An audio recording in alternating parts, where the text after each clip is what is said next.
This is the Second Studio, hosted by the Architecture and Design Office fame. My name is David Lee, and with me is Marina Bourderonnet. The two of us are architects, of course, partners at the office and hosts of the show. And this week, it's the two of us in the studio, and we're going to try and answer the question of how does an architect and a designer and an aspiring architect get into the flow state of design? I feel like that could be also a question for any creative. True. Right? I True. mean, how do you get expanding the listenership to other creatives? Yeah, here you go. I don't know what we're going to say, so we'll figure it out. This question came up sort of through various listeners who reached out, not asking this specific question, but sort of around it. And I do think from an educational perspective, like in terms of teaching architecture and learning architecture when you're a student, this is one of the most important things you have to learn when you're in school. So perhaps this recording would be good for professionals who have lost that flow state in the day-to-day chaos of everyday real life, but also this is for students. That said, back when you were in school, Marina. Here we go. Yeah. Here we go. Always looking for me for the answers, right? I don't have the answers. But what did you do to try and be, productive and tap into that mindset where it's pure creativity? I'm trying to look back, in my younger days. I did art school for a year and I did architecture school. So I'm trying to think about both. Although art school maybe was a bit easier because it was more assignment based. So, well, I mean, there is creativity too, but I don't know. I think it's always also something that I've struggled with. Like, also because I don't think I'm an artist with a very strong creative, drive. Like I'm probably more on the rational side of being an artist than like the chaotic, artistic, generally talented kind of creative. I feel like there is kind of like two types out there, right? And I'm more on like the rational type than like the naturally gifted type.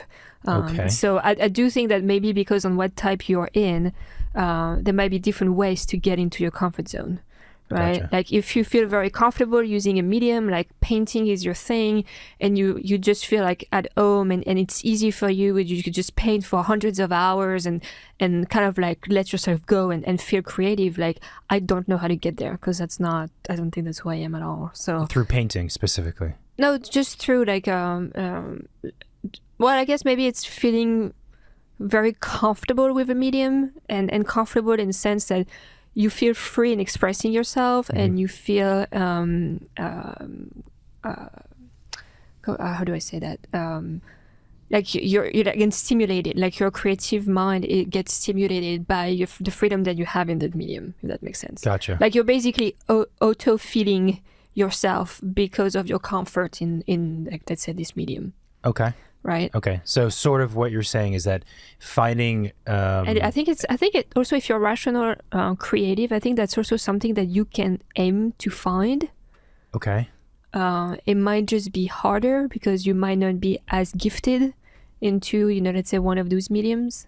Okay, so what you're saying, let me try to translate based on what it's the morning, so my brain is a little bit So foggy. what you're saying is that part of getting into that flow state is finding a way of working, and in this case, a specific medium like painting or drawing or whatever, that is you're more fluid and you have more dexterity and allows therefore the thinking to be more fluid. Yeah, I think so. And that goes back to, like that exercise I did in art school where basically there is always like the inner you who's judging everything you do before you've even done it, right? And that's kind of limiting, I think, your creative freedom, is that you're killing options before you actually got a chance to explore it. That's true too. And I think that's also what makes a lot of artists feel very comfortable in the art that they do, is that maybe it's a matter of confidence or just feeling comfortable with themselves, but they're creative and they can just keep going and keep giving because I don't think they have that voice speaking as loud as maybe like, one would. So I feel like if you can find that space where you feel free to explore and having fun and questioning and doing all of that without judging anything you're producing, that's kind of, to me, the ideal creative zone to get into, because you're already open to whatever is going to come to you, right? But I think that's very difficult to achieve, especially in architecture where you're expected to deliver certain things. So this is always kind of running in the back of your mind, and it's kind of hard to let go of that in order to look at things in a much more free way. Yeah, I like that. I think that's true. I think that there's definitely, and some of this bleeds over into the question of designer's block in a sense. Yeah, so how do you make like progress when you're working? And it is, I think we were talking about it in one of the last recordings, it is a weird thing where sometimes, especially for architecture, which has to be both in balance between being very creative and artistic and more loose on one end of the spectrum, but also hyper rational, and it's a very serious thing because it's not art. It has to perform, and it has a direct impact in terms of function on people. So you can't afford to be like, oh, this is what I do. I'm an artist. It's a very serious thing when you do a building. But anyway, so in architecture, I think it's sometimes it's difficult because when we want to make progress when you're designing, you feel like to do that there has to be structure, and as an architect that making progress in some ways means that I have these 10 things I need to accomplish in this building. And let's say they're functional things, right? And I must do those 10 things. So I know that making progress means completing 1, 2, 3, 4, 5, 6, 7, 8, 9, 10. However, that doesn't produce architecture. That just produces generic buildings. So there's that way of making progress in design.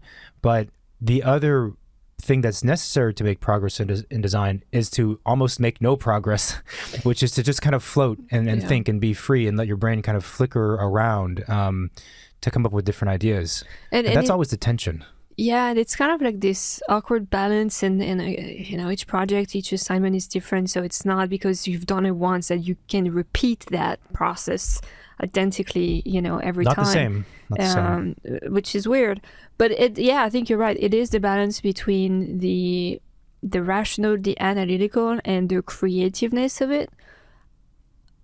I found starting from nothing and being creative in architecture, I wouldn't even know where to start.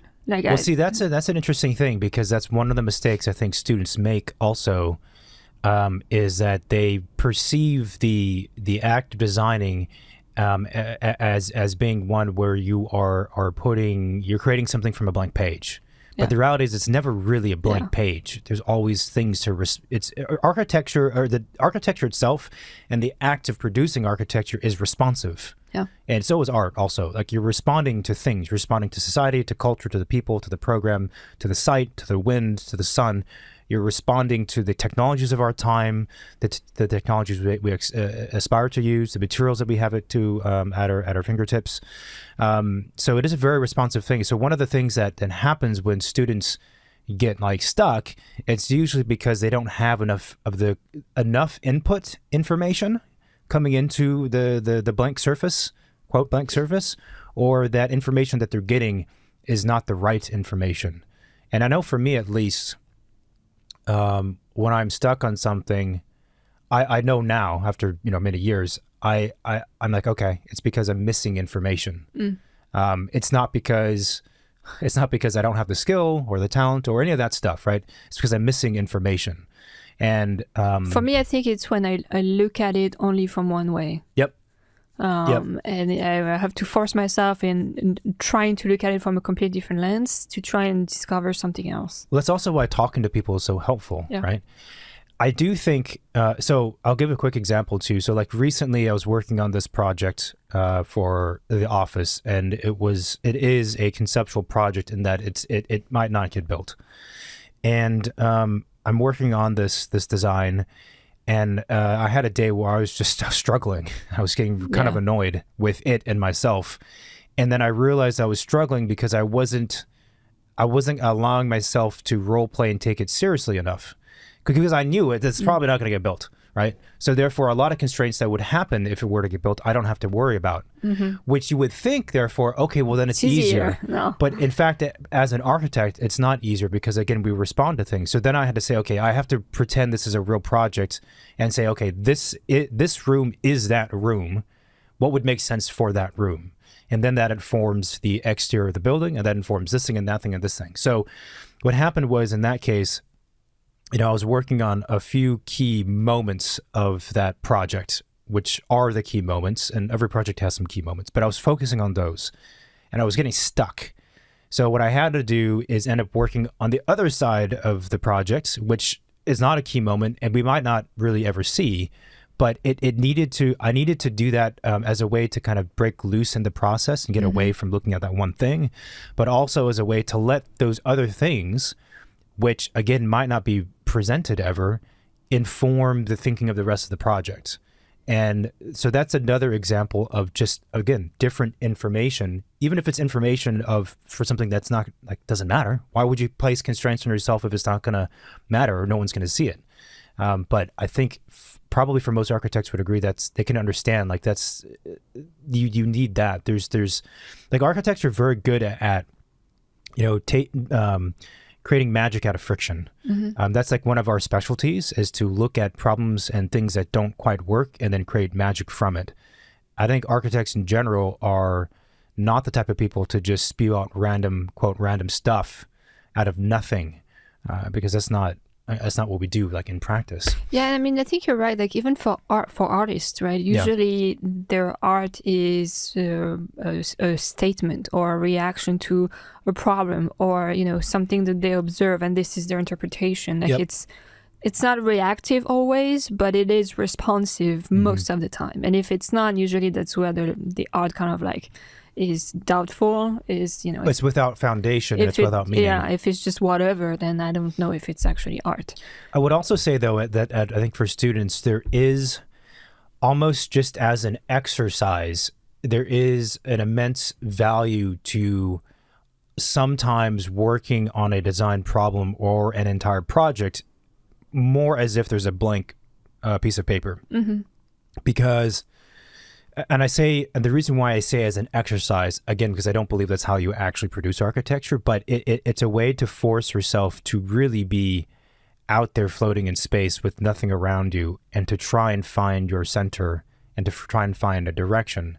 That, as a sensation when you're working, it's like working out, sort of like when you do some kind of sport, right? And you lift weights. Like, you're a soccer player and you lift weights. Well, you don't lift weights when you're playing soccer, right? But it's flexing the muscles, it's training the muscles for this other scenario. And that's how I kind of think about that thing, right?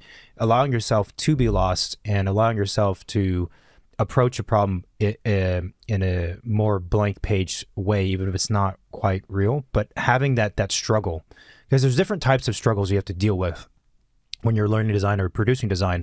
One struggle is trying to make everything work. Here's all this information. Here's 10 pieces of information. Make it work and get it to fit, and get to fit on the site and be functional, all that stuff. And then the other problem is, again, the blankness. How do you navigate the blankness, and how do you, almost in a kind of psychological sense, how do you cope with that feeling when you have the sense of complete, you're being lost? It's almost like a kind of a sports psychology kind of thing. It's more about that than it is anything else, I think, at least for me. The other thing you said is killing options when you're working, and that can be disruptive to the flow state. And I super agree with that. I think that I am the worst at that. I'm the best at killing options. Oh, no, I don't think so. All right. Well, I know that I'm better at that than you are. Well, I feel like I kill options pretty quickly. In a good way or a bad way? I mean, I feel like the options I've killed in the past make sense to have been killed. But okay, well, that's a good thing. But sometimes I'm like, well, yeah, actually, I have no regrets. Okay, well, never mind. Well, I think, even the term flow and flow state means you're cruising, right? There's flow, there's movement, there's continuity. And if you would, let's say you're sitting down, you're working on a I don't know, let's keep it simple. Let's say a physical model, and you're working on that model for about an hour and a half. And it's a study model. It's not a final model. So you're exploring design through that model. Physical model. Who uses physical models anymore? Yeah. But it's, if you imagine you have 90 minutes to work on this thing, right? And if you imagine every 5 minutes you start thinking of something, and then you say to yourself, this is the dead end, stop, restart. every 5 minutes you're restarting. Obviously, you're not going to get anywhere. Yeah. And that, as I think of, is a very common issue with perfectionists, absolutely, and perfectionists who are creatives, is that you don't allow yourself to just go. And suspending disbelief is another phrase that's super critical to the design process, design thinking, and the flow state. And you have to suspend disbelief when you're working to a degree. And that feedback depends on the person, depends on the situation. Some people, they don't need to suspend disbelief. They need more reality. But a lot of people, students especially, you need to suspend disbelief and just go with it. Yes, I know the scheme doesn't make sense. Yes, there's a huge fatal flaw, a cardinal sin that makes no sense at all for this thing. And I know I cannot do this in the final product. Suspend disbelief. Pretend that's not a problem. Yeah. And just go. And because you need to, it's sort of like another kind of analogy is, I don't know if anyone's listeners have ever been skiing, but if you go skiing, there's some days where you have good days and bad days, right? And if you're skiing down a hillside and you fall, like after the first 30 feet, and you get up again, and then you fall again another 30 feet, and for whatever reason, maybe it's a tough hill or it's a bad day, you just keep falling like every 30 feet. It's disruptive. And then once that happens like 3 or 4 times, it's almost guaranteed the rest of the hill, you're going to keep falling every 30 feet. And so that means that in that design process, it's the same thing. So you need to allow yourself the ability to just cruise, even if you're not going in the right direction. I think that also goes back to more of like the design process. Sure. Maybe getting in the zone. So I don't want to get too off topic. Sure. When you need to get in the zone for designing something, like what do you do? So going back to school days, right? As I said before, I think this is one of the really the biggest struggles students have, right? Students struggle with not being told what to do, but being asked to come up with something amazing. And that's extremely frustrating if you've never been posed with that situation. Students struggle learning the skills, like this technical softwares, the model making skills. But I think the one that's not talked about is that it's a real struggle to learn how to get into that mode. And one of the easiest ways is music. For me, at least, music as a way, not necessarily as a way to get into that state, but I think there has been scientific research that it proves that it does help change how a person feels and thinks, music, but also as a way just to drown out what's happening. Yeah, like take off the distraction. Yeah, because I think when I was in school, it was chaotic, and now with how many notifications pop up all the time in your AirPods and your phone, your computer, and your email, and your iPad, it's just constant. Yeah. Distraction. Flickering bells going off in different directions that have nothing to do with the purity of the task at hand.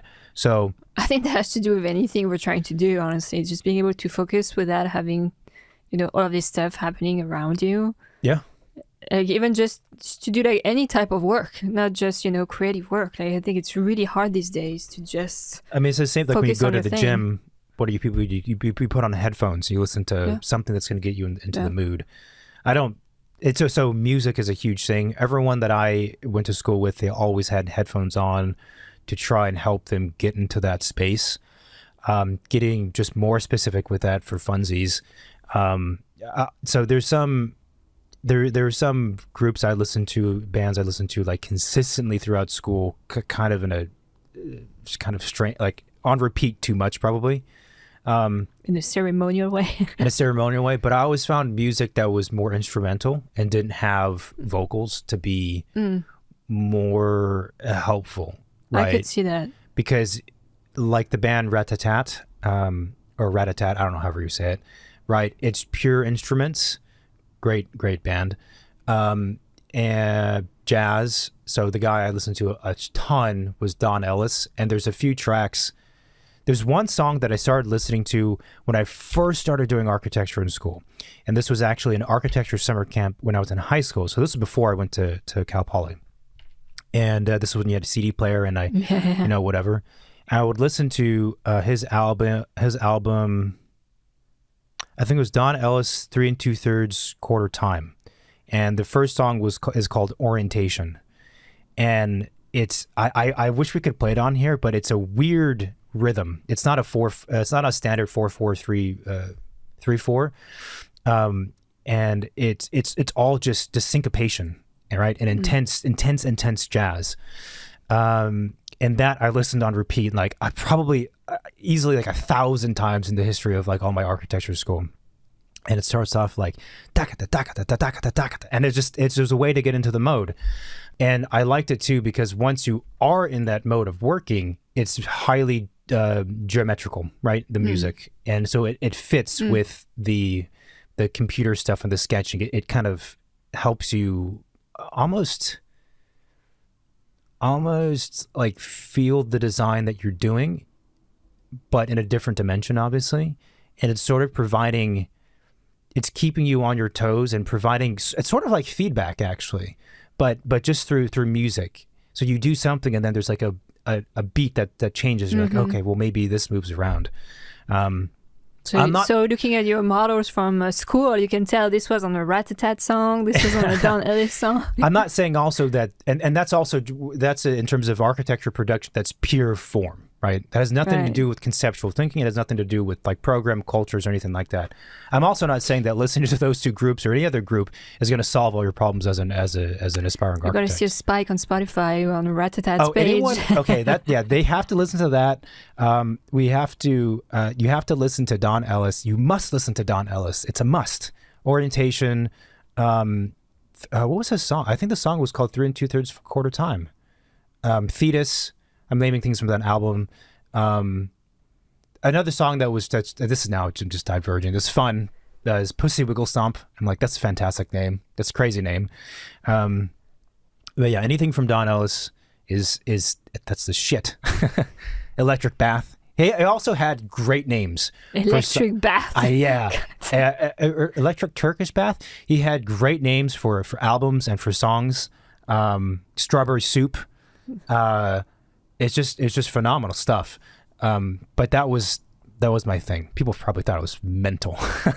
It's like, that guy's headphones are really loud. It's been the same song for the last 6 hours. Yeah, and you were wearing Crocs in school too, so that was kind of a weird combination. Hey man, I was ahead of the curve before the Beebs was wearing the Crocs. The Beebs. Yeah, my friend. So anyway, so music was one thing. That's how it allowed me to at least drown out the noise. Yeah. How about you? Yeah, I feel like, well, during architecture school, I never did any creative work at school. I was always back in my apartment. I could not focus with having other people around doing whatever they were doing, seeing them struggle on their own project or like work on like crazy cool stuff, and me being in the middle trying to figure out things. So kind of like being distracted by what was happening and what everybody was doing. Like I feel like even if I had music, that probably would not have been enough. I would have needed like a half dome to put over my head just to like get in my space. Did you listen to music when you were on your own in your studio, or was it silence? No, I think I listened to music. I mean, it's been a while, so I don't remember. Yeah, no, I listened to music. I think it was more like coming out of my laptop speaker rather than being in my ears, because I was in my apartment, so didn't need to. But I never really did any creative work in school, also because of the distraction of the surroundings, but also because of the comfort or non-existing comfort of the setup. At home or in the studio? In the studio, because we didn't have dedicated desks. So how am I supposed to grab a 2x3 space on a shared common table in a giant space while lighting is awful? There is a bunch of stuff happening, and I'm supposed to produce amazing stuff in this environment. Like What kind of lighting did you guys have that was so bad? I mean, it's like neon lighting, like typical. No, not neon lighting. No, but like the fluorescent lighting, like the ceiling tile. Neon lighting, wow. Well, super in moody. French we call that the neon. Oh, really? Not fluorescence. Yeah. Okay. So it was like really white light. Did you have like desk lamps? Well, there's no desk lamps. Oh, no. Most of the students didn't have like fixed desks. It was just like a bunch of tables for everybody to grab on whatever studio and level like they were in. Sounds like a cafeteria setting or something. It was a shit show, so it was not inclusive in, producing anything good. And anybody who managed to do creative work in that space, like I was in awe because I was like, I don't know how you could do that, but I can't. You know, depending on like people's living situation, if you don't have space, if you live far, you gotta bring a lot of materials over and this and that. Like some people had to use the school space, but I never did that. So I very much worked in my woman cave, you know, in my teeny tiny, I'm not a man, so my woman cave. Not a man. I mean, not that I know of, right? But, you know, like having your setup, having your tools, having like knowing where things are, having the space. I think I had 2 tables, you know, like how do you call the legs that folds for a table? Folding table. No? No, it was not a folding table. I just had like a plywood top and like folding legs. It's like sawhorses? Yeah, sawhorses. Okay. I had like two desks, and one was for my computer. The other one was for me cutting. And yeah, I love it. And like glue everywhere, and like, you know, like all that mess. But I would get in my zone, you know. I remember it was my second apartment in Paris. It was on the ground floor, and it was at an interior courtyard. So I would have like the window open on the courtyard. I had my ferrets living with me, like running around, and I sound like a crazy person. It sounds like a scene from a movie. I love it. I had my teeny tiny kitchen, and your friend Emily would visit you and bring you croissants. My good friend from school was living 2 doors down. So we're in the same courtyard, which was awesome because she had her creative space. I had my creative space. We would meet up, you know, like in the evening to watch TV show or whatever. Do I know this friend? Yeah, Feriel. Oh, okay. Yeah, of course, yeah. Super talented architect. But what was great is that I was in my zone. It was, my comfortable setup. No one was looking over my shoulder as to what I was doing. No one was distracting me from me trying to get into my stuff. It doesn't mean it was easier for me to get into my zone and being creative, but I had more control, you know, so that worked really well. I did listen to music, but I think still to this day, I listen to very different kinds of music, and it has more to do with my mood, energy, like my energy and my time at the moment I'm working. So like even like right now when I'm working on projects, I could be listening to reggae, I could be listening to, you know, like more like Indian meditational That's why the instrumental office smells music. like weed all the time. And I was like, where's this coming from? It's not me. I wish it's not me. My work would probably be more creative if I was smoking weed, but it's not me. Clients would be like, what is this drawing? That's a circle, man. It's a peace sign. It's the essence of life. It's a yin and the yang.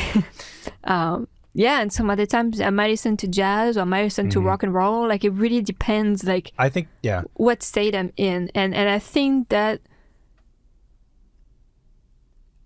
helps me feeling more comfortable with myself, maybe, and kind of like turning everything off. So yeah, but I mean, now in the office I do put headphones in to get in the zone because you know, hearing just the slightest noise, it could be distracting. I think also the more disruptive your life is, and not even from like a physical or audio, like notifications going up. When you have a lot of stuff going on in your brain, it's hard just like internally just to drown out yourself, like even to sleep. I haven't been sleeping the last like 2 months. My brain is just going too fast in 2 different directions.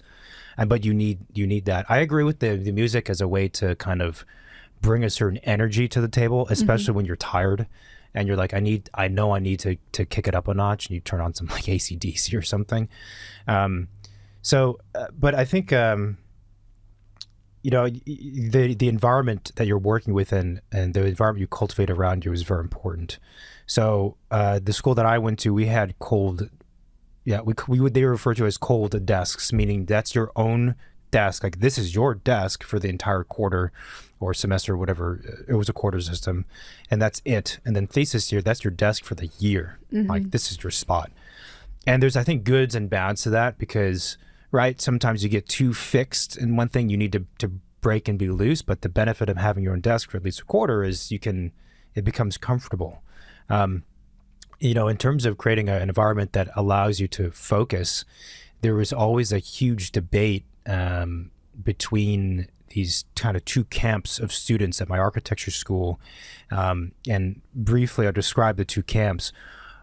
What happened when I was a freshman, I think it was a freshman, you got to choose 2 different tracks for the first year of education.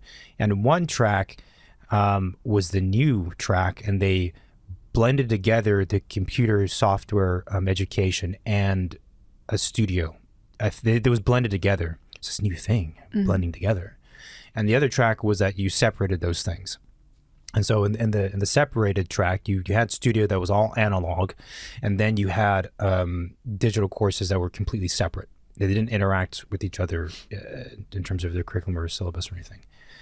And that created this kind of a schism between these two sides. It tended to be that the cool kids, or they thought they were cool kids, they took the route of the integrated approach. They were all black. They were wearing skinny jeans before it was popular. You know, that whole kind of thing. And then when you get to the studios later on, you go to second, third, and fourth year, everyone's together. So now you have these 2 camps, the cool kids and what would appear to be the not cool kids together. And one side wanted all of the lights, everyone would work at night, right? One side would want all of the lights in the studio to be completely turned off and all the overhead lights turned off, and only have your personal desk lamp and then your laptop as your source of light, and that's it. And the other side wanted the lights on so we could fucking see what we're doing and not have it look like we're working in some kind of the cave. first camp. And it's silly things in school and how immature people are. People like got really angry over one or the other, which is kind of understandable because like you're trying to work at night, you don't have any time as a student, and you got some idiot turning on the lights or turning off the lights, and you're like, but I'm trying to like work, you keep turning off the lights, like, you know. And then people got into arguments and stuff. But just get one of those giant floodlights. Just for yours. A giant projector. Beaming like a construction light. Put a mirror around it. Back here. But, you know, the having a desk lamp and everything dark, I had read at the time that actually it's not good for your eyesight to have that much contrast, but it did allow for, supposedly allowed you to kind of focus on your space and have a more intimate feeling and not be distracted by what's beyond your desk. But anyway, it's a long way of saying I do agree that having an environment around, that your environment does play a big role in terms of how you can focus in the early days. And I think that's why everyone in school was so particular with the lighting and other things, because we're novices. We were trying to figure out like, what is, like, we need all the help we can get to get into the zone. Now it doesn't really matter so much. I can get into the zone anywhere. I can do it on an airplane if I need to. But it takes practice, you know. Exactly. Yeah. Exactly. I still have to say lighting is a big thing for me in general. Well, now in making me comfortable or dizzy or really like not into something. Like, well, I think these days for us and for like the working employee and practicing architect professional is more about having enough natural daylight. As a student, you get plenty of natural daylight. Oh, I mean, in general, even like artificial lighting, like if I'm going to a conference or something, it's something that's like, I have a very hard time with. Yeah. That's because there's a lot of bad lighting too. The other thing I think so to kind of like get in the zone is I think you have to allow enough time for yourself to do that, to get there. You know, if you're trying to like cram some work and like, I don't know, like an hour, half an hour, and you're hoping to get in the zone, be productive and like, you know, have something, like, I think you have to block a chunk of time. I think you need more time when you're younger also, when you're learning how to get into the zone. Yes. Like you might need 3 hours. You can't put like so much pressure and expectation on something to work out where you're still trying to understand like what is your zone and how do you get there. So I think blocking, like turning off any distraction, finding a space that's comfortable, but also like allowing enough time for you to get there. That's interesting because when I think you're true. I think you're right. And when I think back on my time in school, I needed a lot, especially in the early years, right? I needed a lot of time to be productive. Versus if I zoom forward to now, if I have a design task I need to solve or to do, and I mean designing in the creative sense, not like a construction detailing thing, but something that requires like a lot of quote creativity, especially with like concept design phase or something. You know, it depends on the task, but usually like half an hour is enough for me to make some really good decisions in that time. But when I was a student, no way. I need like, but I think, you know, the other thing I was going to say is, like one of the questions that comes up, I think more so these days, is whether or not students should be doing all-nighters. I don't think it's necessary. Again, I've only done a handful of them in my last year of architecture school. Yeah, we know. I do not believe that it's necessary. That being said, I'm not saying I do not believe you have to work hard and a lot. I'm just saying you need your sleep in order to be efficient and do good work. I agree. And obviously, all-nighters they're horrible for your health, and they should be. One should try and avoid them. However, I do feel like for myself, and I think for a lot of students, like call it like, especially if you go to school and it's a university and you do GEs, general education courses, like your day is packed and there's not a lot of time to do homework. It's homework is what it is. It's not a lot of time. Because, it's like you have studio, which your life is dedicated to, but then you're taking English and like chemistry and I don't know, whatever other things. And it's really hard. So the reason why I think all-nighters are to be expected and are acceptable is because I found, for me at least, when I was in school, I didn't have a good solid 3 hours in the middle of the week, not the weekends, but the middle of the week to work on stuff, unless it was from, in my case, because I did band, it was late. It was like after dinner. It was from 8 to 11 or 9 to 12. Like I didn't have, and actually the first, second, and third years, I needed more than 3 hours to actually be productive because I'm trying to get into that flow state. That takes me a long time. And a lot of stuff I produce is going to be crap, even more so when you're younger. So I need like 5 hours to work. And I just can't find that time in the middle of the week. At least I couldn't. So that's also why Were you making schedules? That's also why I think there's, you know what? The thing with making schedules is when you have no time during the day, there's no such thing as making schedules. It's the same thing as like, are you managing your money? If you're poor, there's no fucking managing money. Well, did you have class money. Every day from like 8 in the morning until 9 p.m.? Yeah, it was constant class with like an hour and a half break here and there, which is not enough time to try and do something. Well, then you chose to do music, so, you're just adding to your plate. That's on you, man. No, but so what I'm saying is that even if you don't do music, I think that's also why people do all-nighters. Look, there's a lot of negative reasons. People aren't organized. People procrastinate. They do it because there's a culture that happens late at night, which is actually a very positive thing, but also like you shouldn't be wasting time and having pizza and drinking beer in studio. You should be working. So there's a lot of other reasons why all-nighters take place, and some of them not good. But I think one of the valid reasons that I thought about the other day is that because you need to find, again, that time and space where it's unadulterated. And the beauty of when you're working really late at night at like 12 midnight, 1 a.m., 2 a.m., which I concede you're not going to be as productive, but in terms of the environment, it's quiet. There's nothing else happening. The world is shut down. And it does give you, especially if you're learning about how to do design and architecture, it does give you that break. It's like time has paused and you can breathe, and now you can actually think and not feel like, okay, wait, when is my next class? It's in 45 minutes. Okay, let me try and work on this thing real quick, right? You actually have, if you can stay up late enough and you have drink enough coffee, you actually have 4, 5, 6 hours of just pure time. Of course, it gets wrecked by the fact that you're staying up late, but still, that is it's I wish I could capture that and have it and insert it into the middle of the day sometimes, but I think that's why it happens. It actually makes me wonder. I was like, maybe I should have done architecture school a different way. Can you re-enroll and re-get a degree you already have? Of course you can. They would happily take your money. Yeah, well, something to think about.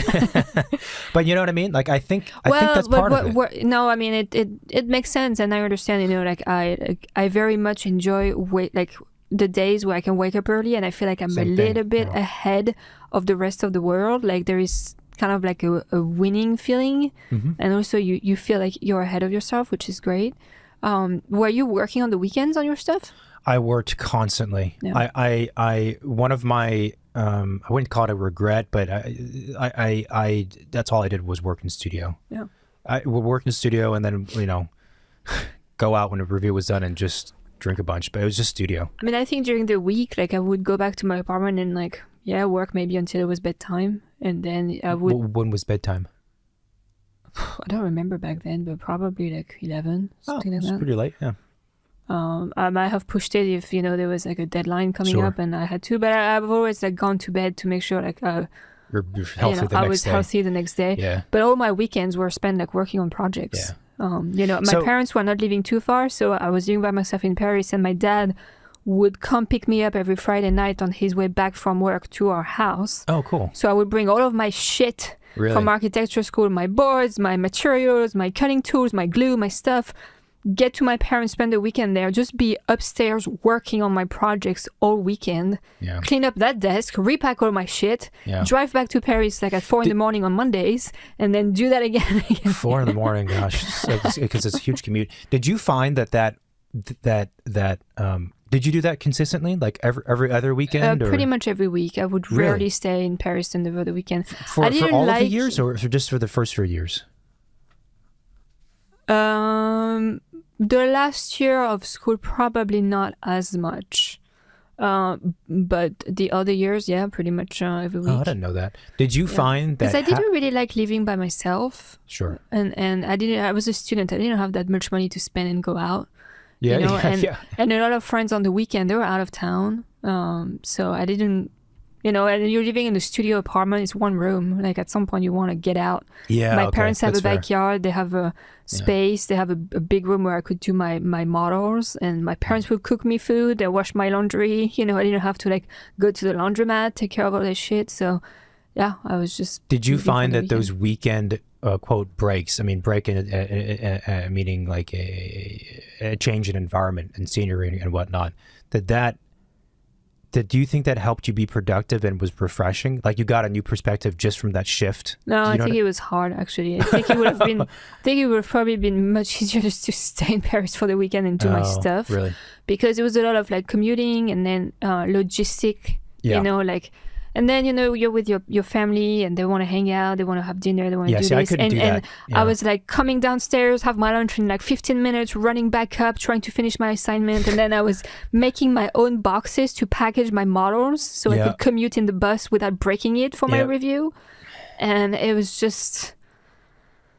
See, odd to be. It was great, but I didn't have to do laundry or cook food, but it was actually more to deal with in a way. I couldn't. I attempted to work on projects a few times at my childhood house with like my parents around. Couldn't do it, even if they were fairly respectable and they were like, okay, do your thing, come out for. I couldn't do it. And it's funny because I love my parents and they love me, but when they're like, oh, it's 8 p.m, time for dinner, and they said that 3 times and you're still like trying to glue that piece and it's not sticking, and you're like, I will come when I'm done. Do you understand the significance of this piece of cardboard?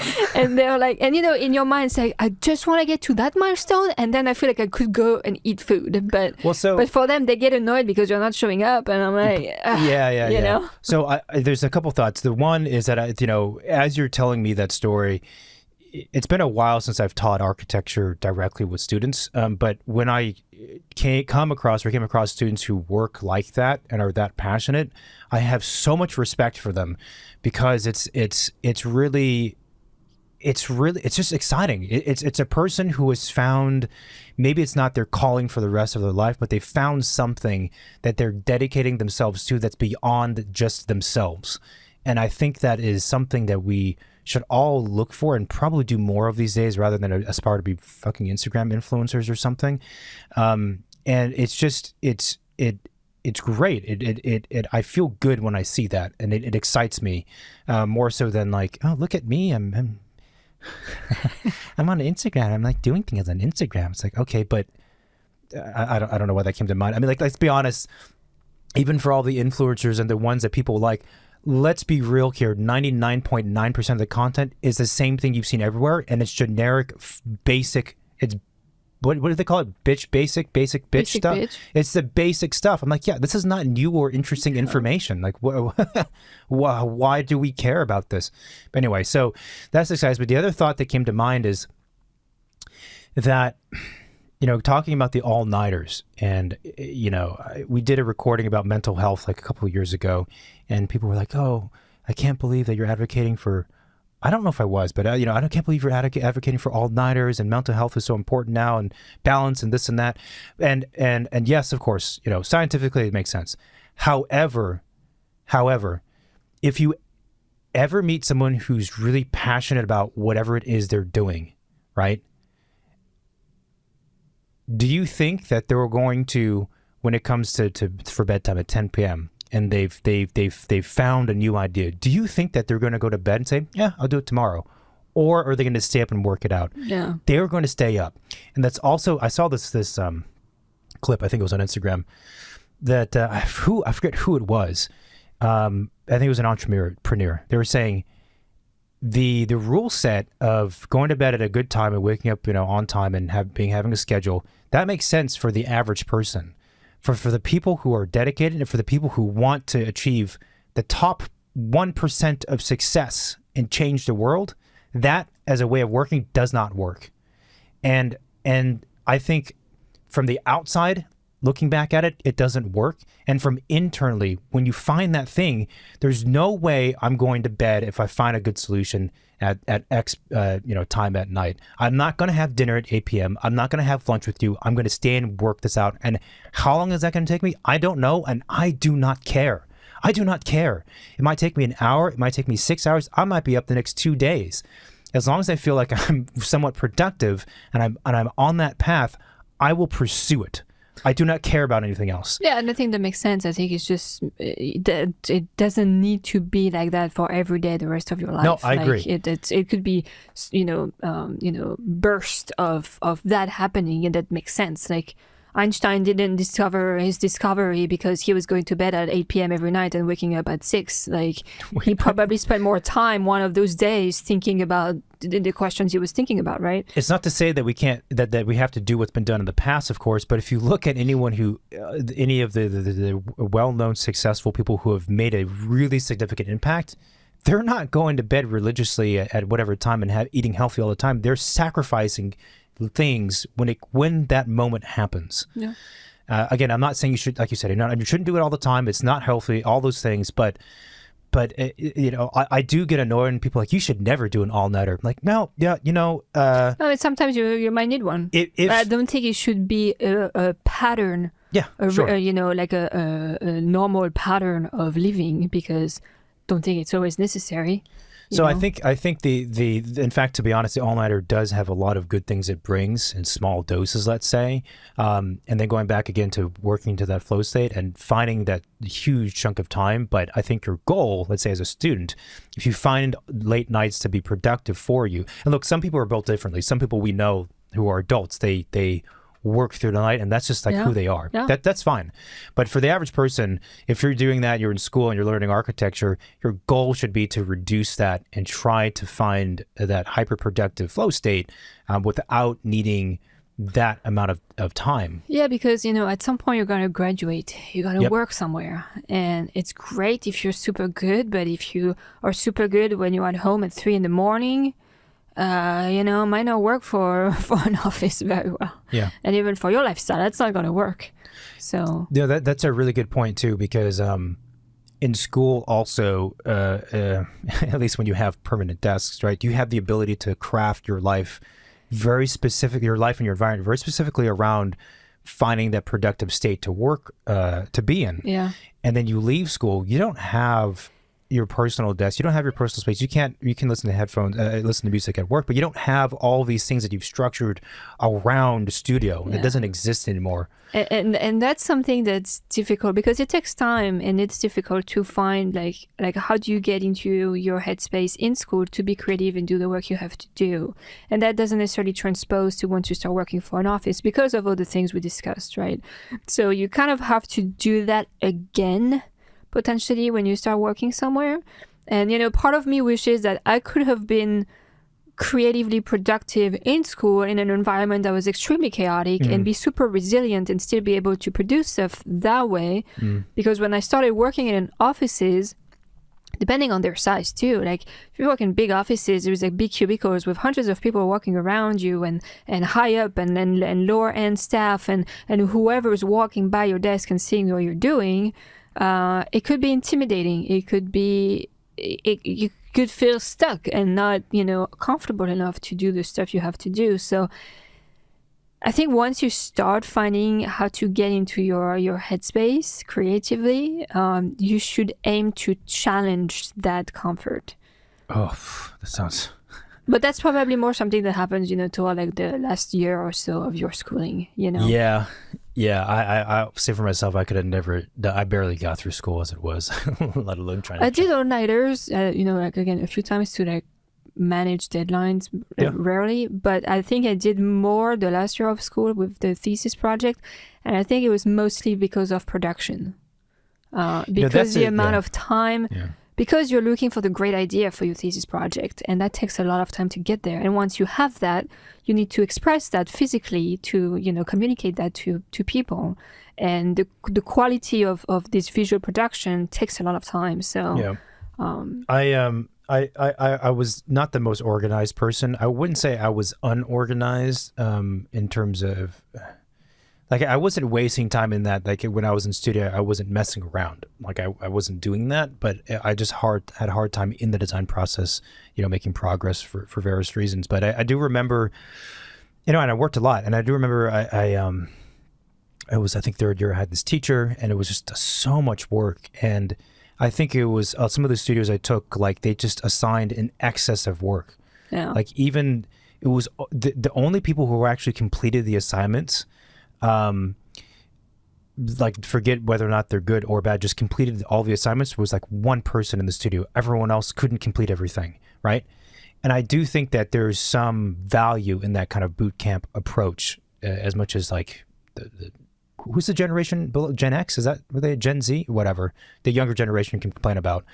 I think there's value in that, but that happened consistently through a lot of his studios that I took, and I think it was third year. We were all just so beat, like not just tired, but like beat up. And we were visiting offices as part of like not a vacation, what do you call it? Like a field trip kind of thing. Mm-hmm. Visiting this office. And after the formal kind of visit ended and we were kind of hanging around the office, everyone could ask questions to the person who, the architect in the office who gave the tour. So I went up to him. It was just me, him, and the teacher. And this is how little I cared about this professor. I asked the architect, I said, I want to know from you, like, here's my problem that I'm having as a student. I want to know what you think. I said, I have so much stuff to do for this class and for all of my other like 5 and 6 classes, I cannot get the work done. Like I feel like I don't have enough time. I can't get it done. And before the architect replied, the teacher replied for him, saying, well, you just need to be more organized, which A, I'm not asking you, shithead. I'm asking the architect. B, I'm clearly asking him despite you being in front of me because I think your class is bullshit. Like, I did not like this professor. And I forget if the architect said anything, but that was like the answer from me. Well, just manage your time better. I'm like, no, dude, it's too much work. And I'm the only one saying it, but all 22 of us feel the same way. It's too much work. And I'm not saying it again. I think there was value in going through that, but it was too much work. And so there is also the reality of when there's so much work, there is not enough time unless you stay up late. That's the reality. Sometimes that's the case. Yeah, and I think also that could paralyze a lot of students in it really can. like even getting any of it done because they just feel like way overwhelmed, Well, what happens is that like the students who are already not, let's say, not that great. Sure. Right? Or maybe they're not that creative. They have the designer's block. And then on top of that, there's just like it's this mountain they have to climb and they're like discouraged before even starting. Mm-hmm. So what happens in those cases is students just internally, when they're working late at night, we all just agree, like, not agree, but we all talk about, so are you going to do that drawing? No. Yeah. And the first time I heard that, I'm like, wait, you're not? You're supposed to do it's like a coalition. And it's like, no, I'm not doing it. And I turn over to that person. Hall, are you doing it?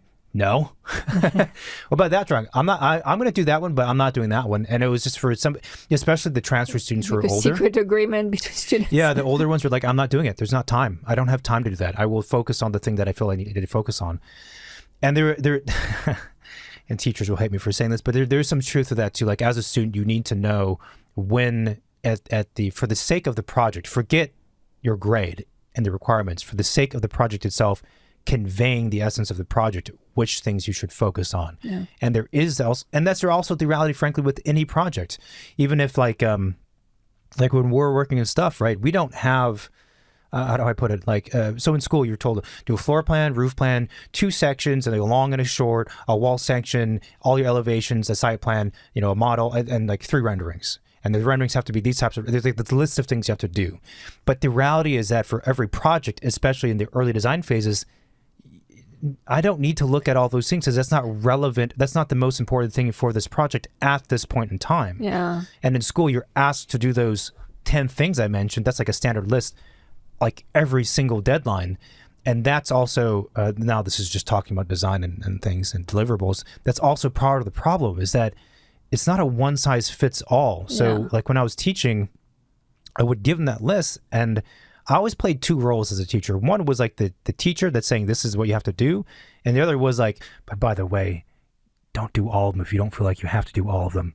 And some of the students are like, what are you talking about? Like, is this a test? Like they Dr. Jekyll and Mr. Hyde. I'm like, yeah. I'm like, no, seriously. Like you should do all of them, but I know you don't have time. You only have 2 weeks before it's due. So decide on what's most important and then do that. Well, and also, I mean, depending on the student's project and their ideas, right? Like a section might not actually show anything. Yeah. You might just need like 5 floor plans to show the concept what you're trying to show. So, and actually that's something that's interesting because, in France it was the same. I think it was not super prescriptive, but there was a list of deliverables you had to respect. And I did wish that teachers would help us understand and question and help us decide what we felt we needed to convey ideas. I mean, I understand it's good to give deliverables because then it has to imply like time management strategies on which one to prioritize, which one is most important, hierarchy and all of that stuff. But I think as an architect, like further down the road, knowing which documents will help you show which ideas to a client or an audience, I think is very important. And I don't think I was quite aware in school. I mean, sections were always beautiful depending on like where you were cutting, and those are kind of fascinating drawings. But like, I feel like the understanding the different nature of the documents and what they could convey, and I kind of like use them as superpowers or super tools, depending on what you wanted to show. Yeah. I don't think we've ever really been taught that. You should have had me as a teacher. It's hard because you have to learn. I mean, you see which one's things. Best once it's produced, but sometimes you're, like you were saying, like you don't necessarily even need to produce those drawings if it's not breaking anything. Yeah. So. Yeah. And then one could argue that, well, if it's not good, that means that's a weakness in the project, and there's some validity to that too. But anyway, so I don't know how we got onto that, but the other thing I'll mention is that, I remember when I was trying to find, so we get a lot of inquiries from people who are about to start architecture school or have started, or they're interested, and they're wondering, what time is it? They're wondering like, what is it going to be like? What can I do to prepare these kinds of things? Which I won't answer because we've already talked about before, or we can do another recording about it. But I think one of the things that's very difficult to prepare for, but you just have to be ready for, is just being frustrated and lost, and you need to be very resilient. So what happens is in the first 1 to 2 to maybe even 3 years, depending on the student, you just feel lost. You don't know what you're supposed to do to figure this thing out, and no one's telling you. And every time you do it, it's not good enough, and you have to do it again, and you just don't know. You literally don't know what to do. Like, that's the best way you don't know what to do.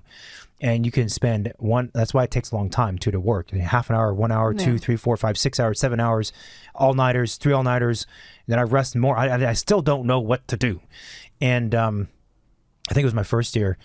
I would like be in studio. I would try, okay, I'm going to work in studio. No, I'm going to try work in the library. I've heard the library is like a place where people work. And for so-and-so said, oh, they get all the work done in the library. I'm going to go to the library. I'm like, this doesn't work for me. It's dusty. I don't like it. Okay, I'm going to take a walk at night and I'm going to try it. Okay, maybe if I sit on this bench and do some sketching on a bench. Like that's what like artists do. They sit on a bench and sketch. Maybe that'll help. Oh, that didn't do anything at all. Maybe I take like a photograph. That'll help. Oh, that didn't do anything. And so you're constantly trying all these random things that you think are going to help based on what other people are doing, what you see in the movies, all what your teacher says. And I'll tell you, like, almost nothing works. nothing will work. And so what is the solution? The solution is resiliency. Just to endure and just keep trying different things and trying the same things over and over, and just endure and put in the time. There's no other way around it than just putting in the time. And there's no recipe. There's nothing I can say other than just if there's enough time and if it's meant to be, meaning you are meant to be an architect and a designer, you will get there. But it just takes time. It was the same for me. It was like, oh, I'm gonna buy these different pens and these different felt tips and this paper and this tape and this tool, and it's the secret to doing good drawings, good models, or this or that. But it's a testing ground, right? I mean, you're there. You should be testing all of the things you can when you're in school, because once you start working, time is limited. You don't have the time and the luxury and the brain space and the freedom of brain, to just think about testing things. Like, you're worried about paying your rent and making money and keeping your job. Like, the list of priorities switch. So when you're in school, you should really experiment. Even if something works, try something else. If it works too, or if it doesn't. Agreed. And this goes back to what you said at the beginning of working through different mediums, right? And I remember the pen thing made me laugh because it was I think first it was, okay, Prismacolors. Prismacolors are going to be I think that's going to help me. Okay, that didn't work very well. Okay, maybe really soft lead, like a 4B. Okay, I'll try that. Then really hard lead. Okay, maybe somewhere between the two. Maybe I need to use my main line. Then I'll use a computer. Oh, then I'm going to use charcoal. We can't use charcoal. I'm using white trace. Well, I'm going to use yellow trace and charcoal. That's how I'm going to find this project. It's going to help me do this thing. And it's funny because there's no magic solution. I mean, some are, and the other thing too is that I think it's easy to think that is going to solve your problem, because the super senior well-known architects have their way of doing things. Frank Lloyd Wright just thought of stuff.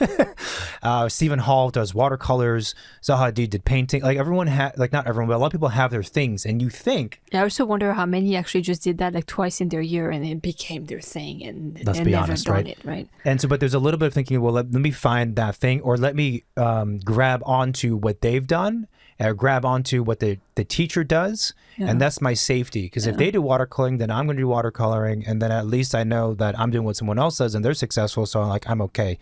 No, it's not an equation. It's not an equation. You got to keep trying stuff, and I'm telling you, expect that nothing's gonna work. Yeah. The only advice other than just endurance is you got to complete stuff. Yeah. Like you said, you can't kill things before the options or assignments before. You have to complete options by yourself, at your desk internally, let's call it, and you need to complete assignments and pin up. If you do that, then it'll work out, but you got to put in the time. Then if it's good or bad, it's another question. It's the second question. Yep. The first is almost doesn't matter. Almost doesn't matter. Yeah, the techniques, it's interesting. I went to art school and we tried, we did everything, right? We did oil painting, water painting, charcoal, ink, all kinds of stuff. And I did wish that in architecture school, our teachers in school would present the options of mediums that are available and kind of let students just get a feel for it and pick the one that they feel comfortable with, rather than being everybody bring your micron pen 0.025 because today we're doing axonometric drawings and we all need to use the same pen. And I'm like, so all of our drawings look the same? I mean, I that this is too much of an equational way of doing creative work, and I feel like we could be a bit more loose here, and that's probably where you discover your comfort zone, or maybe where you start having fun with axonometric drawings where you never would have otherwise, Yeah, I also think that in the first and second year, especially, so students might not be aware of this. I don't know why they would be, but the way that undergraduate architecture school is structured is that the first 2 years are more structured, obviously, and then as you go on, there's less structure. So people think on year one that the assignment is going to be, okay, design a library, right? And you need a library with so many rooms, so many reading spaces, and it's going to hold so many books and the front desk, design a library. No way. That you don't get as a problem, as an assignment until... That depends on the school, but let's say year 3 or even year 4. You don't actually have a lot of freedom until maybe even year 5. So the first 2 years, it's a lot of different exercises, is what I would call them, and assignments. They're you could call them miniature projects, but they're not projects in the sense that it's not like you have, you're not the auteur of the project. So they're like the assignments. And there's these exercises you go through. And that's where I think the teaching in the early years is from what the teacher needs to do is they need to be a good cheerleader, a good person that's good at listening and helping young people solve life problems and time management and help them think through design. Yes, but also the curriculum is like super important because that's where the education of, like I said, being lost and confused, it's really going through these little miniature assignments is how you slowly build up, not a repertoire, but kind of just that's how you build the way of working for yourself. Yeah. Instead of just being tasked to do it on your own. If you gave a first year student that library assignment, nothing would ever happen. It would take 100 years maybe before like they produce anything of any value, and it might not ever happen, right?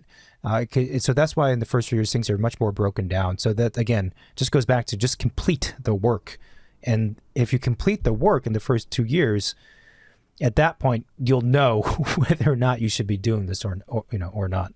It's funny because I think my first year studios, I don't think we had any like abstract project. That's crazy. Like I think the first project I did was some kind of like observatory or something. But they must have been very tightly framed. They were pretty tightly framed. Yeah. So. But that model was really funny looking. Like, I was so excited about making models and using different materials. Yeah. I had glued like gravel on one side of the facade and like wood on the other side, and then I was very experimental with like the material aspect of my buildings. I had this other project. I think it was also first year. It was we call that like a media library. In Paris, and so the building was kind of like contextual, but I had done an extension that was like made with like plexiglass in the model, and I wanted to blend in with a park, like a tiny green pocket that was nearby. So I had printed like green leaf on trace paper and put it in the back of the plexiglass, so it looked like a green, greenhouse box attached to this Haussmannian building. Yeah. I was like, I don't know about this. That sounds cool to me. Blending the old and new, it's a little bit rough right there. I mean, what are you gonna do next to a Haussmann building? I mean, like, and people in my class were like, "Wow, that's so cool! How did you do that?" I'm like, just print it on trace paper, put it behind a piece of clear plastic, Yeah, that's the fun stuff, though. That's the fun stuff. It was funny because I don't think anyone at that age, in first year, we were taking ourselves too seriously. Like, I think that's important too. Like, I think we were still kids and kind of having fun. I mean, although probably some of us were taking things like very seriously and were trying to do something like the best project or whatever. But I feel like we were all kind of like not really knowing what we were doing and just kind of like playing along and coming up with some weird ideas and see what happens. You have to. That's a good mentality to have as a way to get through it. I'll say another story. So during second year, which was just as brutal as first year, and maybe even, actually, I would say second year was the most difficult year in terms of the mental, the psychology of trying to work on things. It was so difficult, so difficult. And I specifically, I don't know if any of my old classmates are listening, but second quarter, second year. So it was winter quarter at Cal Poly. We had the studio. And anyone who was in that studio, if they were listening to this, they would agree with me. I can guarantee everyone in that studio, that stands out to them as being one of the most pivotal, fun, chaotic, crazy, exciting studios I've ever been a part of as a student and ever seen as a teacher. And I know everyone would agree. It was a massive amount of work. Some of my best friends came from that studio. A lot of people are still very close from that studio. It was the right chemistry of people. It was the right time. It was the right place. It was the right assignment. It was the right mix for a shit show. It was the right mix for a shit show. And it just happened, right? And nothing like that ever happened again. It's actually phenomenal when you think about it, like the relationships you find in school. I lost my track of thought now. Oh, but so in actually, it wasn't that studio, the previous one.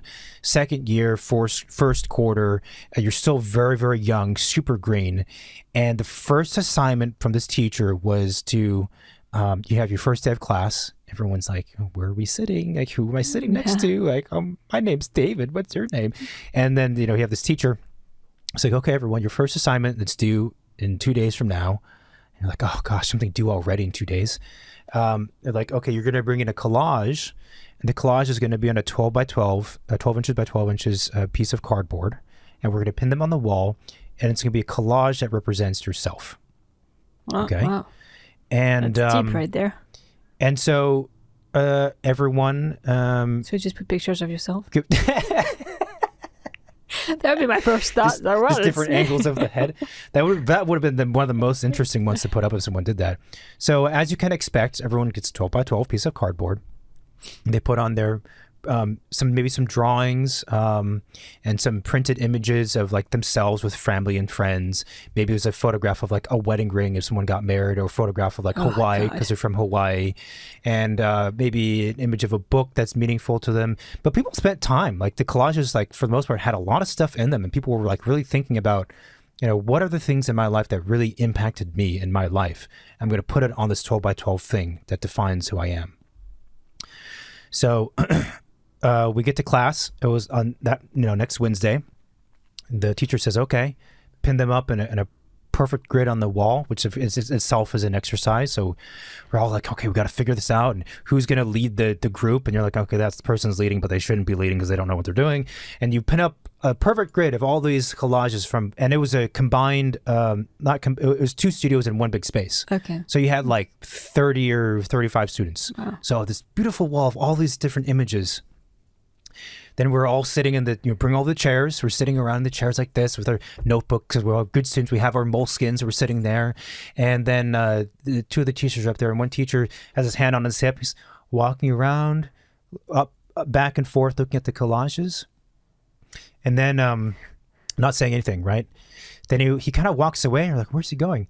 He grabs a trash can, drags the trash can over, and then takes the first one down, throws it in the trash can. The second one, trash can. What? And he repeated that until he completed the entire fucking wall. Wasn't like, 1 or 2 to prove. He took all of them and threw them in the trash. And although it was only a 2D assignment, like people spent, people were pretty dedicated. People spent like hours on this thing, and like printing stuff and like making stuff fit, all of them in the trash. And he said, like, these are all garbage. These are not collages of who you are. And of course, there's a shock value to that way of teaching. Some people would disagree with it because it's kind of like you're just putting on a performance, right? But I will tell you this, it has some kind of impact because I still remember it to this day. There's a lot of things from the studio I remember. What did you put on yours? I do remember one thing, and it was an image of Calvin and Hobbes, because when I was a kid, I read a lot of Calvin and Hobbes, which is a beautiful comic cartoon. And that went into trash too. I'm like, but it was Calvin and Hobbes. Like, come on, like that's treatment. Pretty good. And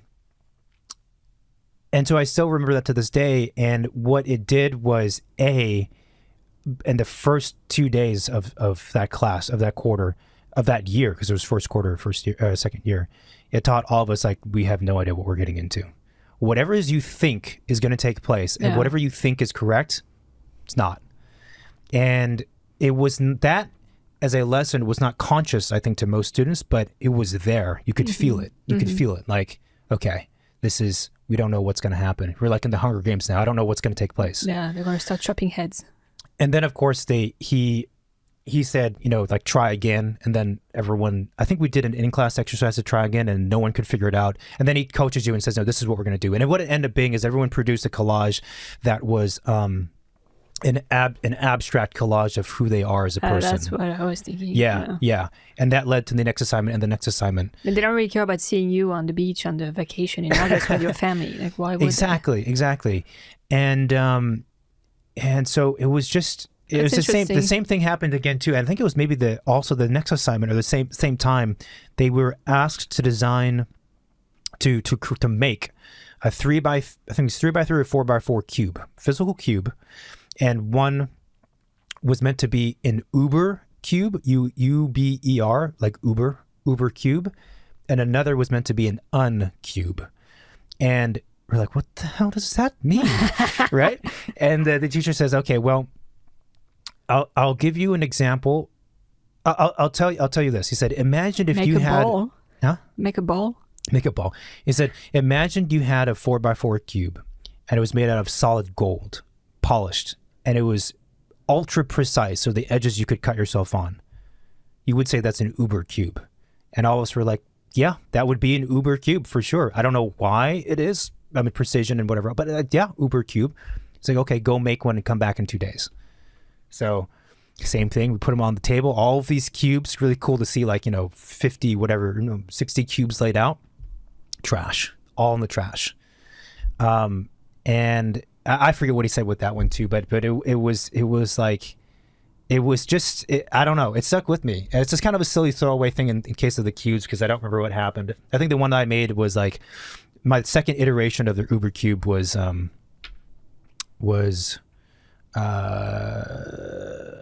the Uber one had like different colors on each side, and there was a plexi, so like depending on how you oriented, like you would see different things. The Uncube was this, I don't know why I'm talking about this now. The Uncube was a wire frame, so it didn't look like a cube unless it cast a shadow from a certain direction. Not bad Not bad at all. So but anyway, so those things happen, right? And I think as a student, you can expect those kinds of feelings to take place, whether it's through a shock collage that gets tossed into the garbage by a teacher, or it's something else that's more at your own desk. But it's going to happen, The first assignment with the collage and of like, yourself is very interesting. And I could see how, it's kind of a little bit harsh. Of course. But in a way, I think it's smart because, you want honest feedback throughout your 5 years of schooling, right? You don't want to be like, oh, you're doing so great, but the work is shit. Like, that's not how you improve and learn. Yeah. So I think kind of setting expectation that, being disappointed or feeling like your work is rejected, it's not pleasant, and I'm not saying that every teacher should constantly do that to every student, but I think it's good for a student to experience that because it makes you more resilient, it pushes you harder, and it also makes you question your own work. I feel like I've seen a lot of students who are very convinced that their work is great. Ah, yes. And I'm like... You shouldn't feel that way. I mean, I myself probably had that feeling on some of my projects, but I feel like it's healthier to think, I mean, even as a professional working with clients, that your work could always be better. The door should always be left a little bit open. Yeah. Always. Always, always, always. Yeah. And one of my concerns, and we should wrap this up, one of my concerns is that in general, the honesty, like you said, I've always thought about, I don't know why I thought about it this way, but I always thought about the design studio as being a church. I'm not a religious person, but I always thought about it as being a church in that it is a place of solitude, like where we are kind of in a way separated from the outside world. We contemplate about the outside world and we produce stuff, we have discussions, but we're not so concerned with it. And it's also a place of just, it's pure honesty. There's no sugarcoating it. There's no being mean for being mean. It's just honesty, and the fact that all those things we did. That's what church is all about. Sure. Yeah, I know. My church would be like that, and the fact that those collages were garbage, and you throw them in the trash and said these don't reflect you. There's a little showmanship, but it's true, and my concern is that we don't want to allow the positive shifts in architecture school and society of mental health, being kind to one another, having good physical health. We don't want that to allow or create a space where we're now not allowed to be honest. Like I've had students where I'm not mean. I'm not like, ew, why did you do that? I just say, this doesn't make sense because blah, blah, blah. And they're like, I'm like, what are you complaining about? You're a 4th year student. Grow up. Like, why are you shocked that I'm telling you your thing is not good? I never told a student it sucks. I'd be like, yeah, it's not working. It's not good. That's the truth. It's not good. Yeah. And yet some of them are like, oh, we're so mean. I'm like, who has been teaching you and raising you the last 18 years of your life? No. And design is one of those spaces where we cannot allow this kind of, I call it soft, actually what it is fakeness to invade the design space. It needs to be kept pure, and pure in the sense of it's honest, and if it's not good, it's not good. And if you don't like that, get over it, right?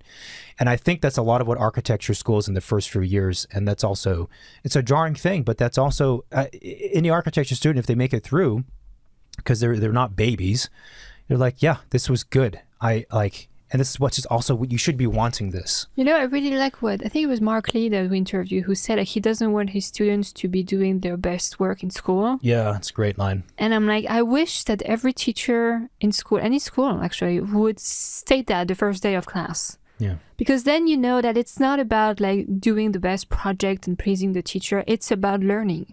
And you're there to try and fail and try again and fail again and repeat and improve and learn and grow, right? And there is this misconception, and I think it's based from like the earlier education, you know, in junior high, in high school, right? Like, you got to be at the top. Always got to be at the top. You got to do your thing. You got to deliver, and you be at the top. And it's not an equation in creative schools. At least it doesn't work that way. Yeah.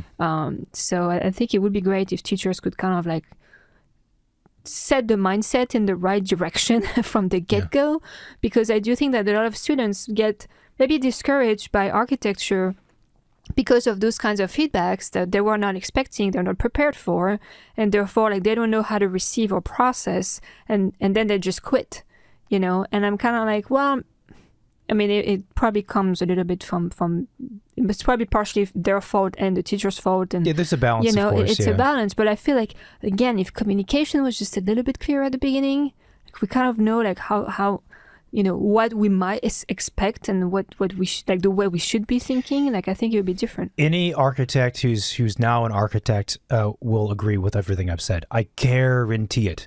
And it's also because I think more and more these days with the way media works, there's just a lot of bullshit. There's a lot of fakeness. I don't mean just like fake news, there is, but there's also like this not on it. Like no one's saying like what it is, right?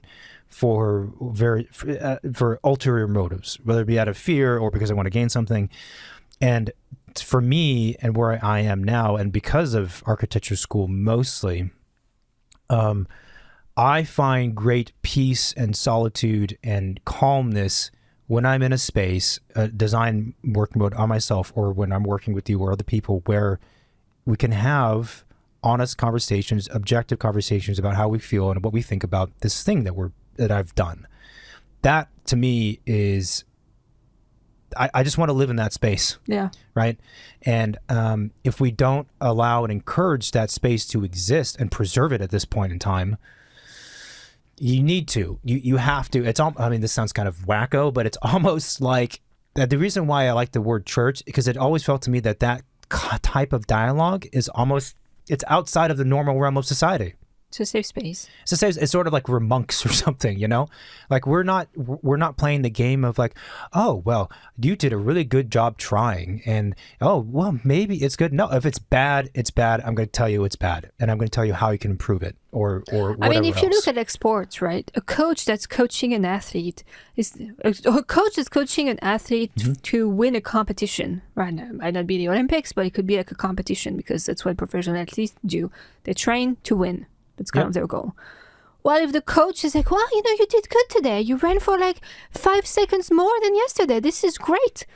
Do you think this person is going to go very far in their athlete career? Like, oh, do you want a break during your run? Because I think you look tired. Like, no. Exactly. The coach is going to be like, hey, man, okay, this was 5 seconds more than last time. I think you could do way better. And we're on a tight schedule here. Like, this is your goal. That's where you want to go. Like, you got to do that, you know? Like, I'm not saying we have to be dicks in school to students. No, that's not what I'm saying. But I think we still have to keep, like, honesty, like 100% hard work, 100% dedication, communication. I mean, you know, being a cheerleader is one of the major hats that a teacher has to wear when you're teaching undergraduate students. There's no doubt about that. and every student is different. But so anyway, so I think that's true. That's, you know, the last thing I'll say too is it's funny. I think with the show, the thing that there's a lot of people who like our show, and there's definitely a group of people who despise our show because they've listened to one episode and they listened to like a few, there's a couple minutes of like whatever I've said or you said and they don't like it, and I hate you. But the people who like the show, there's a number of reasons, but one of the things we hear consistently is because, well, these people are actually like speaking in a more casual way, but also they're speaking close to what we actually think. I mean, it is actually what we think. I mean, we're aware of a threshold we don't cross because this is a, you know, we're not a political show, we're not whatever else, but people appreciate that. And I'm like, yeah, well, if you appreciate that, then we need more of that in general. And architecture school and learning design, you got to have that. Yeah. And and talking from a person who wants to learn design and trying to get back to the flow state thing, the flow state also requires you to be honest with yourself and be critical, but not get hung up on things like you were saying earlier. Yeah. But it requires that. And if you don't let in the criticism and that level of honesty, you're not going to be a good designer. You just won't be. And it's actually this very, very dangerous territory, as you said, especially when you're a younger architect or designer and you just think you're the greatest and you're not listening to anyone else. That's scary territory. Like, I'm not saying you shouldn't believe in yourself, but again, that door always should be cracked open a little bit. Yeah. Even if your public persona in the press is not that way. I don't care for Olsen Koenig. I don't care for Foster. I don't care for, well, Hadid's not around anymore. I don't care who. That door should be cracked open a little bit. It has to. It has to. Yeah. All right. Okay. I thought we were going to be done like in an hour with this one. We went on a little. So we sort of talked about flow state a little bit. One last thing, piece of advice. Anyone who's trying to get into that state of working, it's very common for students to have two monitors. Do not play a movie on the second monitor. What? What would you be doing that? This was super common when I was in school, and it's even more common probably now because everyone's streaming things. Don't be watching Stranger Things or Game of Thrones or Breaking Bad or whatever else on that second monitor while you're working. It does not work. And I'll say this also. When I'm actually deep in the flow state, I do not need anything. Yeah. I do not need music. In fact, I prefer no music. I don't want movies, or I don't need a podcast unless it's this one. I don't need the music. I don't need anything. I'm in that state, and that's the point you want to get at. And you can't do that if you're learning and you have, you know, whatever else. There in the is background. A time and place for everything. Yeah. A movie is not when you make a model. No. All right, that's it. Give us an outro. Thank you, everybody, for listening to this episode. If you like the show, please subscribe and rate it. We are available on Apple, iTunes, Spotify, YouTube, and pretty much all of the podcast platforms. We also have the website, Second Studio Pod, where all of the episodes are. You can find us on Instagram as well at Second Studio Pod.